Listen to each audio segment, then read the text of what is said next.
আসসালামু আলাইকুম ওয়া রাহমাতুল্লাহি ওয়া বারাকাতুহু। ইন্নাল হামদালিল্লাহ ওয়াসসালাতু ওয়াসসালামু আলা রাসূলিল্লাহ।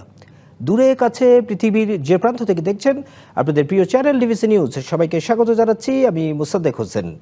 ইসলামকে আরও পরিপূর্ণরূপে আরও জীবন ঘনিষ্ঠভাবে জানার লক্ষ্যে ডিভিসি নিউজের পর্দায় প্রতি শুক্রবারের আমাদের এই বিশেষ আয়োজন মার্কেন্টাইল ব্যাংকের ইসলামিক ব্যাংকিং, তাকওয়া নিবেদিত ইসলাম ও তাকওয়া। ব্যক্তিগত, পারিবারিক, সামাজিক জীবনের প্রতিটি ক্ষেত্রে কুরআন এবং হাদিসের আলোকে ইসলামী জীবন বিধান, হুকুম আহকাম আমাদের আলোচনার মাধ্যমে আমরা আপনাদের জানানোর চেষ্টা করি। সেই ধারাবাহিকতায় এই পর্বের বিষয় আমরা নির্ধারণ করেছি হজের আধ্যাত্মিক ও সামাজিক তাৎপর্য। আর এই বিষয়ে কথা বলার জন্য স্টুডিওতে অতিথি হিসেবে আমাদের মাঝে আজকে উপস্থিত হয়েছেন মোহাম্মদ মুস্তাফা জামান, খতিব, বনানী মসজিদ আত তাকওয়া। মুহতারাম অতিথিকে স্বাগত জানাচ্ছি। আসসালামু আলাইকুম রহমতুল্লাহ। ওয়ালাইকুম আসসালাম রহমতুল্লাহি ওয়া বারাকাতুহু। জি মুহতারাম, কেমন আছেন? আলহামদুলিল্লাহ, আশা করি আপনিও ভালো আছেন। জি আলহামদুলিল্লাহ। আমরা পবিত্র হজের আধ্যাত্মিক ও সামাজিক তাৎপর্য নিয়ে আলোচনা করতে চাই। আমাদের দেশ থেকে অসংখ্য হাজিরা পবিত্র মক্কার উদ্দেশ্যে ইতিমধ্যে রওনা হয়েছেন। শুরুতেই জানতে চাচ্ছি, হজ কি কেবলই একটি সফর, নাকি এর মধ্যে কোনো আধ্যাত্মিক তাৎপর্য আছে? এই বিষয়ে একটু আমাদেরকে বলবেন। অনেক শুকরিয়া। বিসমিল্লাহ ওয়াসসালাতু ওয়াসসালামু আলা রাসূলিল্লাহ ওয়া আলা আলিহি ওয়া সাহবিহি ওয়া মান ওয়ালা। এমন একটা বিষয় চুজ করা হয়েছে যেটা ইসলামের পঞ্চ স্তম্ভের একটা অন্যতম স্তম্ভ, যেই বিধানটা পালন করার মধ্য দিয়ে এশকে আল্লাহ, এশকে ইলাহি, আল্লাহর প্রতি এশক, ভালোবাসা বহিঃপ্রকাশ ঘটে থাকে। এটা শুধু অর্থ দিয়ে আদায় হয় না, শুধু শারীরিকভাবে আদায় করা সম্ভব নয়। অর্থ এবং শারীরিক সমন্বিত একটা চমৎকার অসাধারণ ইবাদত। আপনি শুরুতে যে কথাটা বলছেন, এটা শুধু কি নিছক সফর, ভ্রমণ, যাত্রা, ট্যুর নয়। এটা এমন একটি সফর, এমন একটি যাত্রা যার মধ্যে রুহানিয়াত আছে, আধ্যাত্মিকতা আছে। হাজী সাহেব যখন বাইতুল্লাহ চলে যান, বাইতুল্লাহর মুসাফির হন, কথাটা বলতেই তো ইমানের স্বাদ অনুভূত হয়ে থাকে। সবার পক্ষে তো সম্ভব না, অর্থ দিয়ে নয়, শারীরিক সক্ষমতা দিয়ে নয়। ওখান থেকে যার ব্যাপারে মকবুলিয়াত আসবে উনিই যেতে পারবেন। উনি যখন চলে যান, আল্লাহু আকবার, সাদা কাপড় পরে সেই আরাফার ময়দানে উপস্থিত হয়ে বেকুল হৃদয় নিয়ে সিজদায় পড়ে কাঁদতে থাকেন, কাতর হয়ে আল্লাহর কাছে দোয়া করতে থাকেন। এরপর বাইতুল্লাহর কাছে এসে যখন তোয়াফ করতে থাকেন, চোখ দিয়ে পানি বের হতে থাকে। এটা যে একটা কত একটা আধ্যাত্মিকতার সমন্বিত চমৎকার ইবাদত। এরপরে চলে যান মিনাতে, মুজদালেফায়, আরাফায়, জামরা, পাথর নিক্ষেপ, এই সমস্ত বিষয়ের মধ্য দিয়ে কার্যক্রম সুন্দরভাবে সম্পন্ন করার মধ্য দিয়ে একটি আধ্যাত্মিকতা সফর অসাধারণভাবে প্রকাশ পেয়ে থাকে। মাশাআল্লাহ, সুবহানাল্লাহ। আপনি যখন বলছিলেন যে এই হজের সেই সফরের কথাগুলো, যেন সেই দৃশ্যগুলো ভেসে আসছিল। আসলে প্রত্যেক হজের যে প্রত্যেকটি আনুষ্ঠানিকতা রয়েছে, তার মধ্যে একজন মুমিনের, যেটি বলছিলেন, আল্লাহর নৈকট্য অর্জনের যে আকুতি, সেটি রয়েছে। আমরা এই প্রসঙ্গে একটু জানতে চাই যে এই হজের যে সফর, এই সফরের সময় আমরা জানি যে আমাদের হাজিরা লাব্বাইক আল্লাহুম্মা লাব্বাইক তালবিয়া পাঠ করেন। এর মধ্যে আসলে কি শিক্ষা রয়েছে? বড় একটা শিক্ষা। প্রথম কথা হচ্ছে, এই হজের সফরে অন্য কোনো শব্দ বলার কোনো সুযোগ নেই, অন্য কোনো শব্দ উচ্চারণ করার কোনো সুযোগ নেই, কোনো স্লোগান না। একটাই স্লোগান, একটাই বাক্য, একটাই কথা, যেটা সহিহ বুখারীতে আসছে, লাব্বাইক আল্লাহুম্মা লাব্বাইক। একটু অর্থ না বললেই নয়। আমরা শুধু কি বলবো, শুধু মুখ আওড়াবো না, এটার অর্থটা কি? লাব্বাইক আল্লাহুম্মা লাব্বাইক, বান্দা আমি বান্দা হাজির, আল্লাহুম্মা আল্লাহ আমি হাজির, লাব্বাইক আমি হাজির, লা শারীকা লাক, তোমার কোনো শরীক নাই, অংশীদার নাই, প্রতিদ্বন্দ্বী নাই, প্রতিপক্ষ নেই, লা শারীক।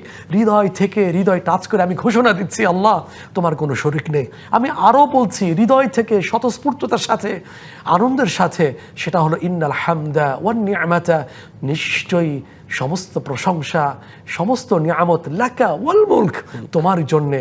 এটা আমি আরও বলছি, ওয়াল মুলক, রাজত্ব তোমারই, লাব্বাইক আল্লাহুম্মা লাব্বাইক। এই ঘোষণার মধ্য দিয়ে বান্দা বলে যায়, স্বীকৃতি দেয়, স্বীকারোক্তি মানে দিয়ে থাকে যে আল্লাহ আমি তোমার ক্ষুদ্র বান্দা, আমি স্বীকার করছি, ঘোষণা দিচ্ছি যে আমি তোমার তাওহীদে বিশ্বাসী, আমি বহুত্ববাদে বিশ্বাসী নয়। আমি এখান থেকে এই ঘোষণা আমি দিচ্ছি, এই আওয়াজ আমি উচ্চারণ করছি যে আমি তাওহীদের ভিত্তিতে, একত্ববাদের উপরে ভিত্তি করে শিরিক মুক্ত হয়ে আমি জীবনযাপন করব, যেটা আজকের এই পবিত্র সফরে, আধ্যাত্মিকতার সফরে, পৃথিবীর শ্রেষ্ঠ বরকতময় জায়গা, যেখানে আল্লাহ কর্তৃক সিলেক্টেড পয়গম্বরগণ আলাইহিমুস সালাতু ওয়াস সালাম আসছেন, সেখানে তাদের সেই পদচিহ্ন, আমার চিহ্নটা পড়ে গেছে, আমি নগণ্য ক্ষুদ্র বান্দা, আমি এই ঘোষণা দিয়ে আসছি। কেউ যদি মন থেকে, হৃদয় থেকে এই ঘোষণা দেয়, বুঝে, শোনে, তাহলে তার জীবন সার্থক, তার সফর সার্থক, তার অর্থ ব্যয় সার্থক, এবং বাড়িতে ফিরে আসবে সেই শিক্ষা, সেই লেসনের উপর ভিত্তি করে যদি বাকি জীবন জিন্দেগি পরিচালনা করতে পারে, ইনশাআল্লাহ আল্লাহর পক্ষ থেকে, নিষ্পাপ সৃষ্টির পক্ষ থেকে, সেই ফেরেশতাদের পক্ষ থেকে ঘোষণা আসে যে লাব্বাইক ওয়া সাদাইক, তুমি যে লাব্বাইক বলেছো, এটা তোমার জন্য কতই না সৌভাগ্য। আর বিপরীত যদি একটু না বললেই নয়, বিপরীত পক্ষ থেকে যেটাই হয়ে থাকে যে সবাই বলছে, আমিও বলছি, সবাই উচ্চারণ করছে, আমিও উচ্চারণ করছি, ভিতরে কোনো রেখাপাত করেনি, তাসির হয়নি, কোনো প্রভাব ফেলেনি, তখন ফেরেশতারা বলে থাকেন লা লাব্বাইক ওয়ালা সাদাইক, তোমার লাব্বাইক, তোমার বলার কোনো মূল্য আল্লাহর কাছে নেই। সুতরাং আপনি যে কথাটা বলেছেন, এই কথাটা খুবই তাৎপর্যপূর্ণ, খুবই ভাববার বিষয় আছে, চিন্তার খোরাক আছে। আমি কি বলছি, আমি বুঝে বলবো, আমি যা বলছি হৃদয় টাচ করে বলবো, আমি যা বলবো সেটা ওখানে বিমানে ওঠার আগে, ফিরে আসার আগে, হজ সম্পন্ন করার আগে, বিদায় তফ করার আগে আমি এই লেসনটা আমি ধারণ করবো, অস্থি মজ্জা আমি বসিয়ে দেব ইনশাআল্লাহ। ইনশাআল্লাহ, মাশাআল্লাহ, চমৎকারভাবে বলছিলেন। অর্থাৎ হজের এই আনুষ্ঠানিকতার মাধ্যমে আমি আধ্যাত্মিকতা যেমন অর্জন করব, একইভাবে মৌখিকভাবে এবং আত্মিকভাবে আল্লাহর যে একত্ববাদ, সেটা স্বীকৃত আমরা দিব। মাশাআল্লাহ, চমৎকারভাবে আপনি হজের আধ্যাত্মিকতা নিয়ে বলছিলেন। আমরা এ পর্যায়ে একটু হজের তাৎপর্য নিয়ে একটু আলোচনা করতে চাই। তার আগে একটু জানতে চাবো যে হজের উপযুক্ত সময় আসলে কোনটি, এটা নিয়ে নানা ধরনের আলোচনা আমাদের সমাজে রয়েছে। একজন মুসলিমের আসলে সবচেয়ে উপযুক্ত সময় কোনটি, বা কোন সময়টিতে তার হজ সম্পন্ন করা উচিত? আচ্ছা, চমৎকার কথা বলছেন, এটা খুব গুরুত্বপূর্ণ একটা বিষয়। বিশেষ করে আমাদের এই অঞ্চলের জন্য তো এটা আরো বেশি জরুরি। সেটা হচ্ছে হজের উপযুক্ত সময় ব্যক্তি জীবনে মুসলিম হিসাবে যখন তার উপরে হজ ফরজ হয়ে যাচ্ছে, তখনই তার জন্য উপযুক্ত সময়। হানাফি মাযহাবে শুধু মা'আত-তারাকি, বিলম্বের সাথে একটা সুযোগ দেওয়া হয়েছে, তো অন্যদের কাছে, অন্য ইসলামী স্কলারদের কাছে, অন্য মাযহাবের কাছে কিন্তু সেই সুযোগ নেই। যেই বছর তার হজটা ফরজ হয়ে যায় শর্ত সাপেক্ষে, ওই বছরই তাকে করতে হবে। এখন যৌবনকালে, যুবক বয়সে আমার উপর হজ ফরজ হলো, যে সমস্ত শর্ত সাপেক্ষে হজ ফরজ হয়ে থাকে, আমি আজ না কাল, কালকের এই ফাঁদে আমি পড়ে নানা অজুহাত আমি দেখিয়ে আমি কাল বিলম্ব করব, এটাই সুযোগটা রাখার নাই। আমি বলছি না আমার ছেলেমেয়ের বিয়ে দিয়ে নি, আমার সেই ছেলে বাহিরে যাক, অথবা আমি ওই চাকরি থেকে অবসর নিয়ে নিই, একটু ফিরে সময়, এটা আর কখনো আসবে না। এটা শয়তানের পক্ষ থেকে একটা বড় একটা ফাঁদ, বড় একটা চক্রান্ত। সুতরাং জীবনে যে সহজ ফরজ হবে ওই সময় করে ফেলা, ওইটাই হলো তার উপযুক্ত সময়। আর যদি সময়ের দিকে তাকিয়ে যদি আপনার ভিতরে যদি সম্পর্ক প্রশ্ন থাকে, সেটা হলো আল্লাহর কোরআনের বক্তব্য, আপনার সেই প্রশ্নের উত্তর হবে, যেটা আল্লাহ তাআলা বলছেন সূরা বাকারা 2 পারা হাফিজে কোরআন কারীমের 9 পৃষ্ঠা শেষে আসছে। অল্প কথায় আল্লাহ বলে দিয়েছেন, পৃথিবী মানুষ সময়টা জানতে চাচ্ছ, আল্লাহ যেন 1,500 বছর আগে জানিয়ে দিচ্ছেন, আল হাজ্জু আশহুরুম মা'লুমাত, হজের সুনির্দিষ্ট সময় আছে। সেই সময়টা কখন? হাদিসে স্পষ্ট আসছে শাওয়াল থেকে। কেউ যদি ইহরাম বাঁধতে চায় শাওয়াল মাসে, এটা সহিহ হবে। তার পূর্বে যদি হয় এটা শুদ্ধ হবে না। কিন্তু টাইমটা হলো 8 জিলহজ, 8, 9, 10, 11, 12, এই 5 দিন হলো হজের কার্যক্রমগুলো। বিশেষ করে ফরজ 3টি, ওয়াজিব 6টি, সুন্নত আছে একাধিক, এইগুলো এই সময়ের মধ্যে আদায় করতে হয়। জি, মাশাআল্লাহ। এই বিষয়ে ছোট্ট একটা সম্পূরক প্রশ্ন নিয়ে আমরা বিরতিতে যাব। সময়ের কথা বলছিলেন, সেক্ষেত্রে হজের সাথে যেহেতু সম্পদের একটা সম্পর্ক রয়েছে, নেসাবের ব্যাপারে একটু বলবে যে কি পরিমাণ সম্পদ থাকলে একজন মুসলমানের উপরে আমাদের হজ ফরজ হয়। আমরা বিরতি থেকে এসে এই বিষয়ে শুনবো ইনশাআল্লাহ। মুহতারাম, আমরা বিরতির পূর্বে হজের উপযুক্ত সময় নিয়ে আলোচনা করছিলাম। এ প্রসঙ্গে আমরা একটু জানতে চাই যে হজের সময়ের উপযুক্ততার পাশাপাশি সম্পদের যে সম্পর্ক রয়েছে বা নেসাবের যে সম্পর্ক রয়েছে, কতটুকু সম্পদ হলে আসলে একজন মুসলমানের জন্য হজ ফরজ হয়? সুন্দর কথা বলছেন, খুবই গুরুত্বপূর্ণ এই বিষয়টা। আমাদের অনেকের কাছে স্পষ্ট না থাকার কারণে উনি ভেবে বসে আছেন আমারও তো উপরে হজ ফরজ হয়নি। উনি ট্যুরে যাচ্ছেন, আমেরিকা যাচ্ছেন, ইউরোপে যাচ্ছেন, বিভিন্ন দেশে যাচ্ছেন, বিনোদন কেন্দ্রে ঘুরে আসছেন, এখানে এখানে আদায় হচ্ছে না।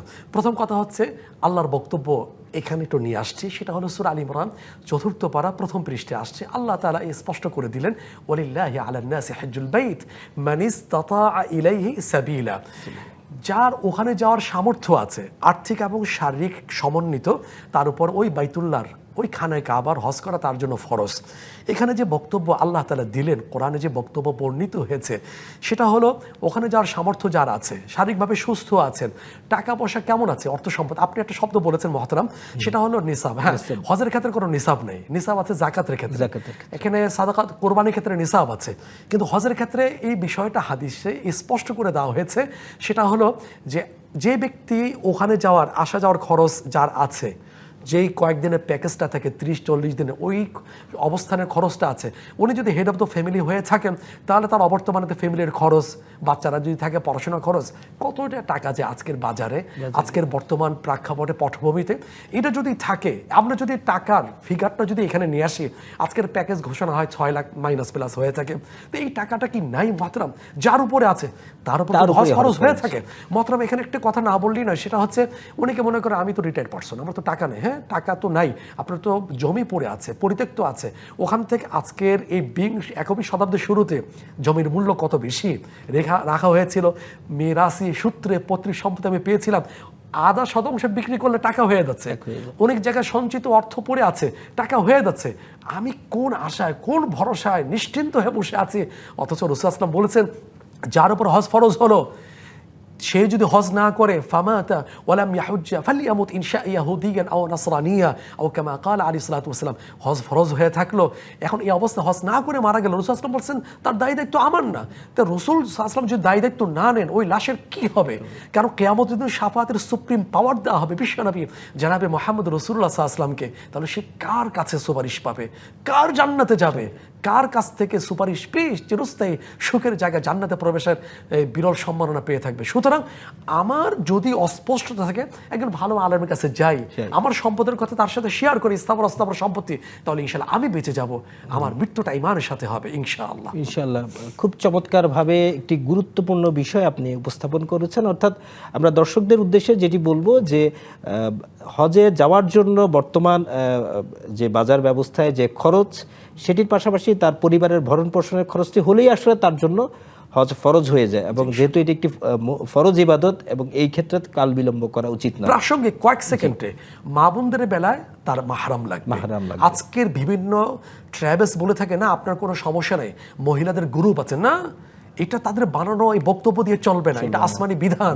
রাসূল বলে গিয়েছেন এত দূর সফর করলে মাহরাম লাগবেই, সুতরাং গুনাহ করার মধ্য দিয়ে আমি বিধান হাসিল করে সওয়াব অর্জন করতে পারবো না, এই বিষয় তাদের ফাঁদে পা না দেওয়া যাবে না। মাশাআল্লাহ, চমৎকারভাবে এই বিষয়ে আমরা অবগত হলাম। আমরা পরবর্তীতে হজের আরেকটি আনুষ্ঠানিকতার বিষয় একটু জানবো, এর তাৎপর্য নিয়ে আপনি একটু আমাদেরকে সংক্ষেপে বলবেন। আরাফার ময়দানে যে অবস্থান এবং দোয়া কবুলের যে বিষয়টি রয়েছে, এই বিষয়ে একটু দর্শকদের উদ্দেশ্যে বলবেন এবং এর তাৎপর্য নিয়ে আমাদেরকে অবগত করবেন। আপনি একটা লোভনীয় একটা জিজ্ঞেস করেছেন, আরাফার ময়দান, আরাফা, এখানে অর্থ হলো পরিচিত হওয়ার জায়গা, জানাশোনার জায়গা, যেখানে আমাদের পিতা আদি মাতা আদম এবং হাওয়া আলাইহিস সালাতু ওয়াস সালাম এখানে এসে ওই যে জান্নাত থেকে বের হওয়ার পরে এখানে একত্রিত হয়েছেন, জানাশোনা হয়েছিল, আর এখান থেকে কিয়ামতের উৎসটা হয়ে থাকবে, হাদিসে বর্ণনা আসছে। এখন এই জায়গায় অবস্থান করাটা 9 জিলহজ সূর্য ঢলে যাওয়ার পর থেকে সূর্যাস্ত পর্যন্ত যে কোনো একটা সময়, অল্প সময়ের জন্য হলো, যে অবস্থায় হোক, সুস্থ অসুস্থ, অ্যাম্বুলেন্সে, তার ওই বিধানটা পালন হয়ে যাবে। কারণ হজের 3টা ফরজের অন্যতম ফরজ হলো আরাফার ময়দানে অবস্থান করা। হাদিসের ছোট্ট কথা এর গুরুত্ব প্রকাশ পেয়েছে, আল হাজ্জু আরাফা, আরাফায় অবস্থান করাই হলো হজ। আর এখানে কিন্তু তাৎপর্যটা এমন মহতরম, এখানে দোয়া কবুল হয়ে থাকে, সুবহানাল্লাহ। বিশ্বনবী জনাবে মুহাম্মদ রাসূলুল্লাহ সাল্লাল্লাহু আলাইহি ওয়াসাল্লাম শুনিয়েছেন, আমি দোয়া করছি, এখানে রহমত বর্ষিত হয়, মাগফিরাত নসিব হয়ে থাকে, এত মানুষকে মাফ করে দেওয়া হয়, শয়তান অন্য দিন এত আশাহত হয় না যে আরাফার ময়দানে, আরাফার দিন আশাহত হয়ে থাকে, কারণ অসংখ্য মানুষকে আল্লাহ মাফ করে দেবে। সুবহানাল্লাহ। দোয়া একটা আসছে, রাসূলুল্লাহ বলেছেন খায়রুদ দুআ দুআ ইয়াউমি আরাফা, আরাফার দিনে দোয়াই হলো সর্বোত্তম দোয়া। শুধু বলেননি, দোয়াটাও বলে দিয়েছেন উম্মতের জন্য, এটা দয়া। তিনি বলেছেন আমি দোয়াটা করছি, শুধু নিজের থেকে বানানো নয়, এই দোয়াটা আমার পূর্বে পয়গম্বরগণ আলাইহিস সালাম দোয়াটা করে গিয়েছেন। সেটা কি? ওই একাত্মবাদের, তাওহীদের ঘোষণা এবং শিরকের চরম ঘৃণা প্রকাশ। সেটা হলো লা ইলাহা ইল্লাল্লাহ ওয়াহদা লা শারীকা লাহু লাহুল মুলকু ওয়া লাহুল হামদ ওয়া হুয়া আলা কুল্লি শাইইন কাদির। এই দোয়াটা পড়া আমরা যারা যেতে পারি না, আমরা ওই দিন আমরা পৃথিবীর যে মেরুতে, যে প্রান্তে, যে অঞ্চলে, যে দেশে বসবাস করছি, আমরাও পড়তে থাকবো। আর এছাড়া অন্য যে কোনো সময় পড়া যায়। এটা খুবই তাৎপর্যপূর্ণ দোয়া। এই প্রসঙ্গে আরেকটি প্রাসঙ্গিক বিষয় একটু আপনার কাছ থেকে জানতে চাই। আরাফাত দিনে যারা হাজি, তারা তো আরাফার ময়দানে অবস্থান করছেন, যারা হজ করছেন না, তাদের আমলগুলো আসলে কি হওয়া উচিত? তাদের জন্য আমল হলো একটা বড় সওয়াবের, ছোট্ট আমলে বিশাল সওয়াব, যেটা অন্য আমলে এত বলা হয়নি। সেটা হলো রোজা পালন করা। যেহেতু তারা মুসাফির থাকেন, তাদের জন্য জরুরি না, কিন্তু যারা মুকিম বাসা অবস্থান করছেন, তাদের জন্য রোজা পালন করা। আর বিতর্কে না যাওয়া যে ওই 8 না 9, আপনি নিরাপদ যদি থাকতে চান তাহলে আমাদের দেশ হিসেবে 8ও রাখেন, 9 রাখেন, আর কোনো ইখতিলাফ মতবিরোধ থাকছে না। সওয়াবটা কি কয়েক সেকেন্ডে বলি, সেটা হলো রাসূলুল্লাহ বলেছেন সিয়ামু ইয়াউমি আরাফা আহতাসিব আলাল্লাহ আন ইউকাফিরা সানাতাল্লাতী ক্বাবলা ওয়া সানাতাল্লাতী বা'দা। কেউ যদি আরাফার দিনে রোজা রাখে, রাসূলুল্লাহ কত বড় সুসংবাদ শোনাচ্ছেন যে ওই দিনের রোজার ব্যাপারে আমি আল্লাহ তাআলার কাছে আশাবাদী যে ওই রোজা পালনকারীর বিগত 1 বছর এবং পরবর্তী 1 বছর মাফ করে দেবে। সুবহানাল্লাহ, সুবহানাল্লাহ। 1 বছর বাঁচবো কি বাঁচবো না সেটা তো গ্যারান্টি নাই, কিন্তু একটা বাঁচার জীবনে বেঁচে থাকার একটা ইঙ্গিত আছে। আর যদি আল্লাহ বাঁচায় রাখেন, তাহলে গুনাহ থেকে বেঁচে থাকার আল্লাহ পাক তাকে ঈমান, হিম্মত, চেতনা, তৌফিক দান করবেন ইনশাআল্লাহ। ইনশাআল্লাহ। আমরা সর্বশেষ সংক্ষেপে কয়েক সেকেন্ডের মধ্যে শুধু শুনবো, হজের এই শিক্ষা কিভাবে আমাদের মুসলিম উম্মার মধ্যে সাম্যের শিক্ষা দিতে পারে? খুবই গুরুত্বপূর্ণ একটা কথা। আজকের এই সময় যখন বিভাজন, আপনি একটা কথাই আপনার মাধ্যমে সামনে দর্শক ভাই বোনদের সামনে বলতে চাই যে আমরা এখানে বসে কাদা ছোড়াছড়ি করি, আমি নাচতে না, বুকে হাত বাঁধবো কি না, তারপরে ছোটখাটো বিষয় নিয়ে মসজিদ ভাগ করে ফেলি, কিন্তু ওখানে কিন্তু কোনো বিভাজনটা নেই। এখানে এসে বিভাজনটা হয়ে যায়, কারণ ওখানে একই পোশাক, ইহরামের কাপড়, একই ভাষা, লাব্বাইক আল্লাহুম্মা লাব্বাইক, এই যে একই কথা বলতেছে। এখানে ধনী গরিব, রাজা প্রজা, ওই আমেরিকান, ওই এশিয়ান, আফ্রিকান, কোনো পার্থক্য নাই, সবাই ঐক্যবদ্ধ। এই সাম্য, এই ঐক্যবদ্ধতা যদি শিক্ষা নিয়ে আমরা দেশে আসতে পারি, বিভাজন না করি, তাহলে ইনশাআল্লাহ এইটা দেখে অমুসলিমরা আকৃষ্ট হচ্ছে, মুসলিম হচ্ছে। আল্লাহ তাআলা আমাদের এই সাম্যের বড় লেসনটা শিক্ষা গ্রহণ করার তৌফিক দান করুন। মাশাআল্লাহ, জাযাকুমুল্লাহ খাইরান। আমরা সময় স্বল্পতার জন্য শেষ করতে হচ্ছে, ইনশাআল্লাহ আগামীতে এই বিষয়ে আমরা আরো শুনবো ইনশাআল্লাহ। সুধী দর্শক, মার্কেন্টাইল ব্যাংকের ইসলামিক ব্যাংকিং তাকওয়া নিবেদিত ইসলাম ও তাকওয়ায় আমরা আলোচনা করছিলাম হজের তাৎপর্য শিক্ষা নিয়ে। ইনশাআল্লাহ আমরা এই বিষয়ে আরও জানার চেষ্টা করব এবং ইসলামের এই মৌলিক ইবাদত সম্পর্কে আমরা আরও সচেতন হব। আজকের মতো বিদায় নিচ্ছি, আগামী শুক্রবার একই সময় আবার কথা হবে। সে পর্যন্ত সবাই ভালো থাকুন, সুস্থ থাকুন। আল্লাহ সুবহানাহু ওয়া তাআলা আপনাদের সবাইকে তার রহমের চাদরে আবৃত করে রাখুন। আসসালামু আলাইকুম ওয়া রাহমাতুল্লাহি ওয়া বারাকাতুহু।